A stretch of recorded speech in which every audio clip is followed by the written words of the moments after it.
Assalamualaikum warahmatullahi wabarakatuh.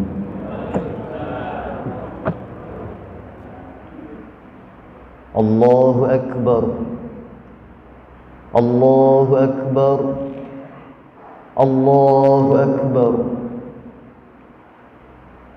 Allahu Akbar, Allahu Akbar, Allahu Akbar, Allahu Akbar, Allahu Akbar, Allahu Akbar, Allahu Akbar. Wa huwa alladhi ja'ala 'idal fitri yawmun la yubaddiluhu al-akhar. Allahu Akbar. Wa huwa alladhi yuwalli kullal asya'i kibaran wa sighar. Allahu Akbar. Wa huwa alladhi an'ama as-sa'imina al-iftar. Allahu Akbar. Qadirun ala tuqallubi al-hararati wal matar. Allahu Akbar. Allahu Akbar. La ilaha illallah wallahu akbar. Allahu Akbar. Walillahil hamd. Alhamdulillah. Alhamdulillahilladzi a'adda yawman fitriyan ba'da Ramadan lil muslimina wal muttaqin. Ashhadu an la ilaha illallah wahdahu la syarika lah. Lahul mulku wa huwa rabbul alamin. Ashhadu anna sayyidana Muhammadin abduhu wa safiyyuh. Al-mab'uthu ila daril muslimina wal mu'minin. Allahumma fasalli wa sallim ala sayyidina Muhammad wa ala alihi wa ashabihi alladhina hum fi ibadatihim khalisin. Amma ba'du, faya ayyuhan nas ittaqullah. Ittaqullaha haqqa tuqatihi wa'lamu anna yawmakum hadha yawmu 'idil fitril karim wa huwa 'idun 'azim ahallallahu lakum fihi at-ta'am wa harrama 'alaykum fihi as-siyam fa huwa yawmu tasbihin wa tahmidin wa tahlil wa ta'dhimin wa tamjidin wa tarhim. Fasabbihu rabbakum fihi fala'allana wa iyyakum minal 'aidina wal faizina wal maqbulin. Allahu Akbar, Allahu Akbar, Allahu Akbar, walillahil hamd. Hadirin jamaah salat Idul Fitri yang berbahagia, sedari malam semarak takbir, tahlil, dan kumandang tahmid meriahnya menular ke seluruh jagat semesta raya. Bahkan energi spiritualnya mampu menghipnotis dan menghujam batin para manusia. Nilai akbar dalam lafadznya, substansinya, keterpujiannya nyata menjadi tinanda hidangan pesta dari yang maha sempurna, yang maha besar dengan segala kehendak dan sifat-sifatnya. Ialah hari belas kasih sayang dan bahagia yang sengaja dihadirkan oleh Allahu Jalla wa'ala kepada kita semua, manusia-manusia yang semoga senantiasa mendapatkan tahta takwa di sisinya. Hadirin jamaah salat Idul Fitri yang berbahagia, kita semua menyadari bahwa lajunya kehidupan ini senyampang dengan waktu, kecepatannya melebihi kecepatan pertumbuhan usia kita bersama. Betapa tidak, beberapa tahun terakhir peradaban dunia kita telah menginjak fase digital, fase elektronikal, di mana segala sesuatu rasanya seperti semakin susah dan sukar jika kita tidak mengimbanginya dengan pengetahuan dan praktik-praktik konvensional. Orang-orang tua yang kini usianya sudah sekitar 50 tahunan atau lebih, meskipun tidak semuanya, tapi hampir rata-rata mereka gagap jika dihadapkan dengan peradaban yang bernama teknologi. Keterampilan dan kelincahannya dalam berselancar di media maya sungguh kalah telak dengan cucu-cucu mereka sendiri. Maka wajar jika dalam berbagai penerimaan informasi dan formulasi, generasi-generasi muda hari ini dapat lebih tanggap dan menjangkau daripada ayah dan ibunya sendiri. Allahu Akbar. Hadirin jamaah salat Idul Fitri yang dirahmati Allah, ini baru hari ini, belum bisa dibayangkan beberapa saat nanti. Bisa jadi 5 atau 10 tahun lagi, yang konon para pakar hari ini sedang mendesain puncak ramuan peradaban yang jauh lebih spektakuler dibanding kemajuan-kemajuan hari ini. Mahakarya perubahan inilah yang sebentar lagi akan kita dengar dengan sebutan era metaverse, di mana singkatnya realitas kehidupan nyata yang selama ini kita laksanakan boleh jadi hanya akan menyisakan tinggal nama dan menjadi sejarah. Era ini diramu sedemikian rupa dengan mengusung ciptaan alam 3 dimensi yang mampu dikendalikan oleh siapapun hanya dengan layar kaca mini yang lebarnya tak lebih dari beberapa senti. Dimensi ini nantinya digadang mampu merekayasa kehidupan nyata dalam lokus-lokus sosial media. Bahkan sepertinya tak akan lagi ada istilah jarak, waktu, keadaan, atau dan lain sebagainya. Karena dalam dimensi ini nanti siapa saja akan bisa berinteraksi dengan siapa saja yang dikehendakinya. Siapa saja bisa melakukan apa saja di mana saja sesukanya, dan siapa saja bisa mewujudkan apa saja dalam kondisi yang bagaimana saja sesuai kehendaknya. Hadirin salat Idul Fitri yang berbahagia, sebetulnya bukan perihal bagaimana kemajuan-kemajuan ini nanti semua diciptakan, atau alih-alih ingin mengelak dan mencegah agar kita semua terhindarkan. Yang demikian sungguh tidak perlu diupayakan. Cukup kita yakini bahwa al-Islamu salihun likulli zamanin wa makan. Betapa agama kita, Islam, sesungguhnya merupakan agama yang fleksibel, agama yang dinamis, yang selalu respon terhadap bagaimanapun arah perubahan zaman.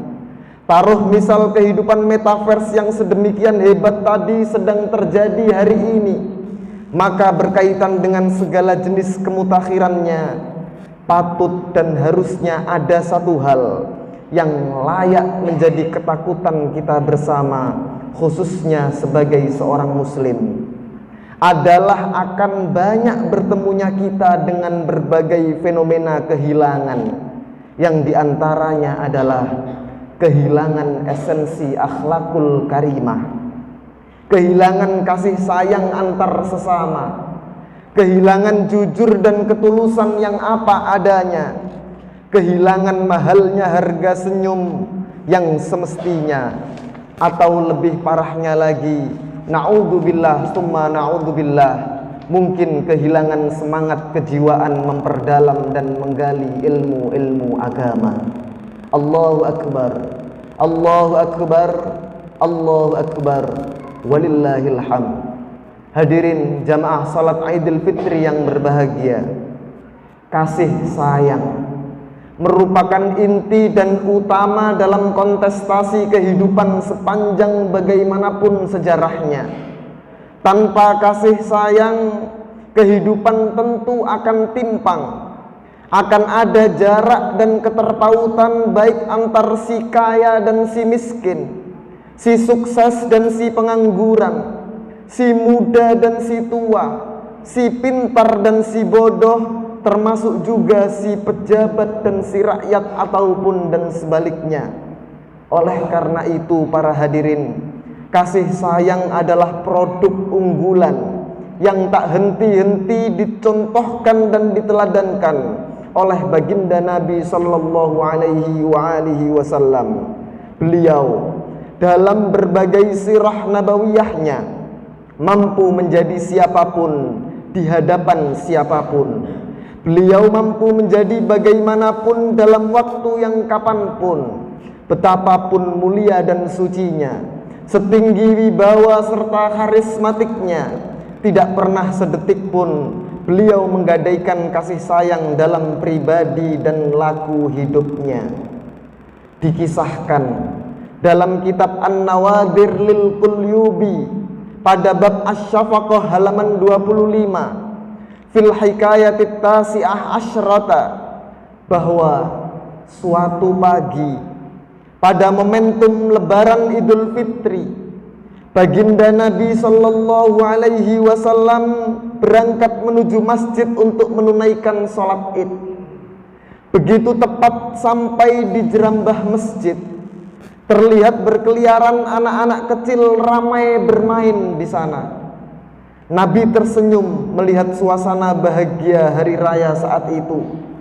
Hanya saja, tiba-tiba mata Nabi tertuju pada satu anak kecil yang tampak sedang menangis di pojokan masjid dengan bajunya yang lumayan compang-camping dan rambutnya berantakan.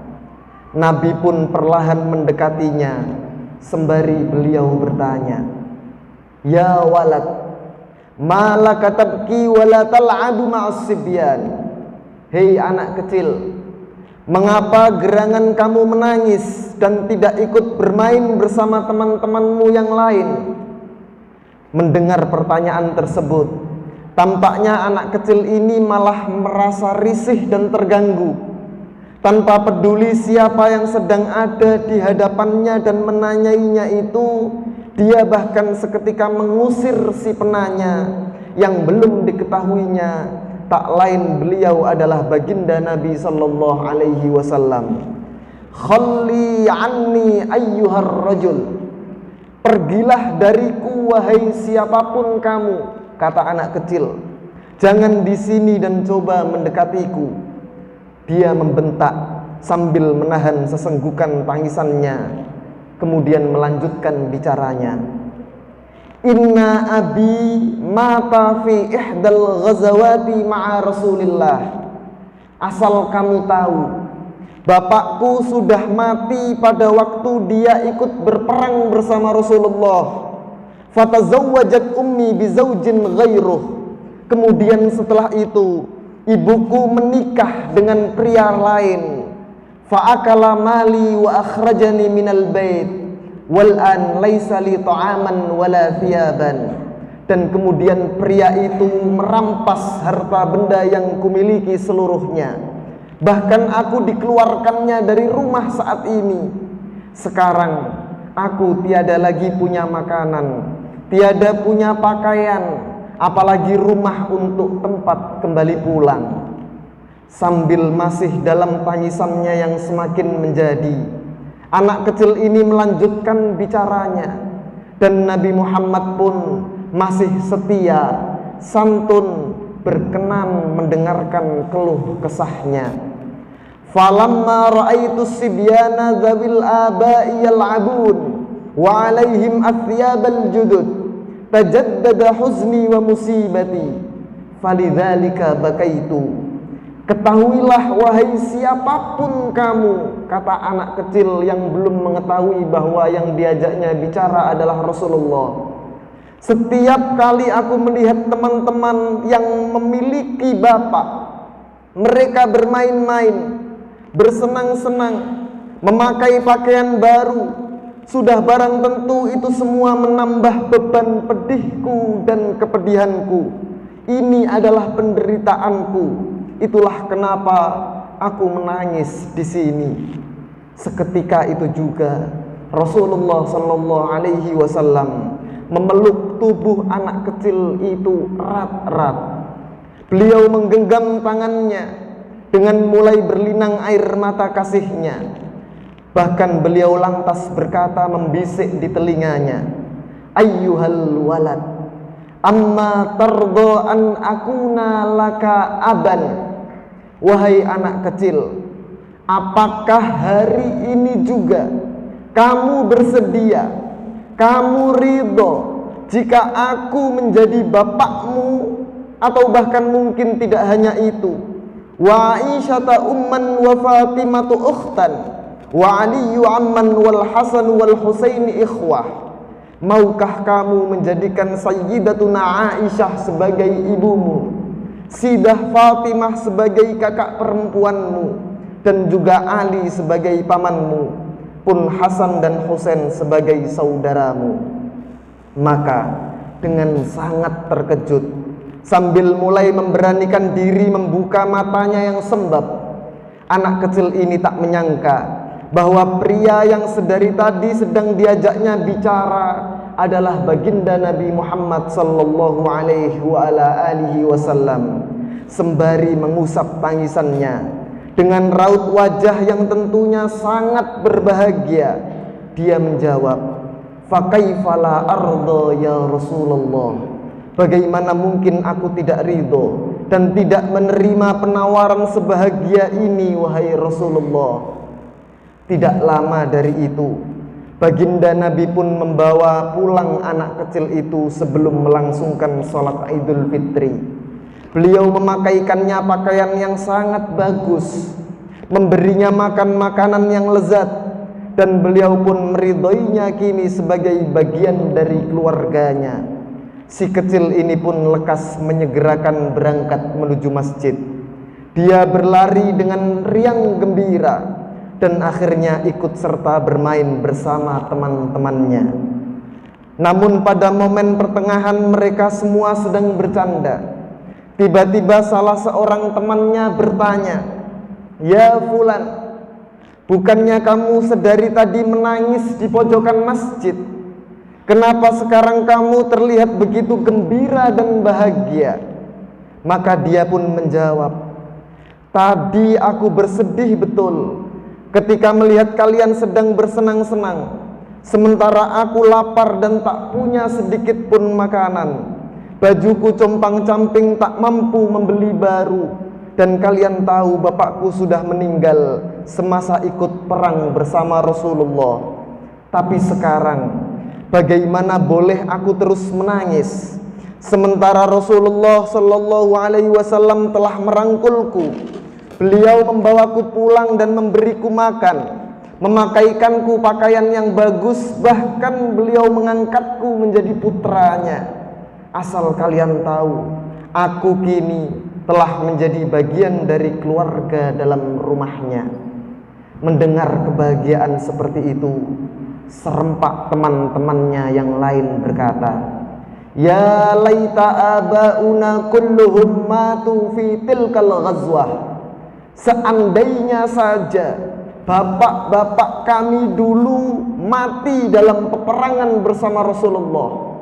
Yang dalam benak mereka, betapa mereka sangat menginginkan kebahagiaan seperti kebahagiaan yang telah dirasakan anak kecil temannya itu.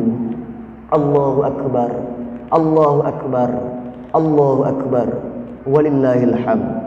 Hadirin jamaah salat Idul Fitri yang berbahagia, kiranya tak mungkin jika kami menjelaskan satu persatu pelajaran yang dapat diambil dari kisah di atas tadi. Sudah barang tentu banyak sekali hikmah yang bisa digali dan diteladani, utamanya dalam kasus kehidupan kita yang sekarang ini. Yang inti dari seluruh pokok hikmah terpentingnya adalah betapa tinggi dan tak terbayarnya harga kasih sayang.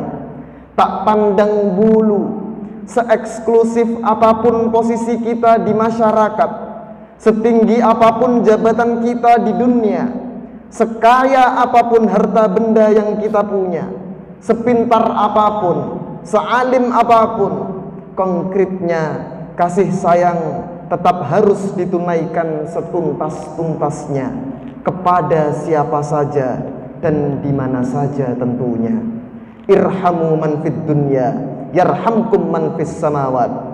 Kasihi dan sayangi siapa saja yang ada di dunia, niscaya kamu akan dikasihi dan disayangi seluruh siapapun yang ada di langit. Hadirin jamaah salat Idul Fitri yang dirahmati Allah. Idul Fitri sangat erat kaitannya dengan kefitrahan. Ia adalah hari yang suci, momen kembalinya kita semua pada titik permulaan, pada keterampunan dosa-dosa dan kesalahan, serta kebaruan kita pada kondisi suci sebagaimana dulu pertama kali dilahirkan. Fitratullahillati fataran nasa 'alaiha bal akkadahun nabiyyu sallallahu alaihi wasallam kullu mauludin yuladu 'alal fitrah. Bahwasanya suci itu berbeda dengan bersih, suci itu berbeda dengan putih.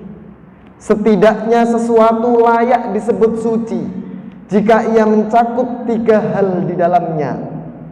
Pertama, segala yang suci itu pasti baik. Kedua, semua yang suci pasti benar.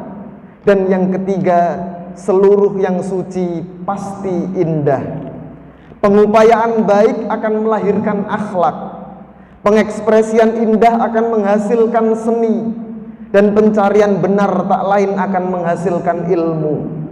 Sesuatu yang suci adalah selalu benar, selalu indah, dan selalu baik. Dan kita semua pada pagi hari ini adalah ibarat ilmuwan yang merangkap posisi sebagai budiman, lebih-lebih telah terwisuda sebagai seniman yang bersama-sama saling merayakan kefitrahan dan tentunya dengan kasih sayang serta saling memaafkan. Allahu Akbar, Allahu Akbar, Allahu Akbar, walillahil hamd. Hadirin jamaah salat Idul Fitri yang berbahagia, demikian kiranya perkenankan kami menutup khutbah Idul Fitri pada kesempatan kali ini dengan mengutip sebuah hikmah. La tuskibud dam'ati li rahili Ramadan fa Ramadan sayaudu, walakin iskibud dam'ati khasyatan liyauda Ramadan wa antal ladzi rahil. Jangan kau tumpahkan air matamu lantaran kepergian Ramadan, karena dia pasti akan datang kembali. Tapi tumpahkanlah air matamu atas dasar kekhawatiran ketika nanti Ramadan datang, jangan-jangan engkau yang telah pergi. A'udzubillahi minasyaitonir rajim. Qad aflaha man tazakka wa dzakara isma rabbih fasalla. Bal tu'thiruna al-hayatad dunya wal akhiratu khairun wa abqa. Barakallahu li wa lakum fil Qur'anil Karim wa nafa'ani wa iyyakum bima fihi minal ayati wadh-dhikril hakim wa taqabbala minni wa minkum waj'alni wa iyyakum minal 'aidin wal faizin wal maghfurin fastaghfiruh innahu huwal ghafurur rahim.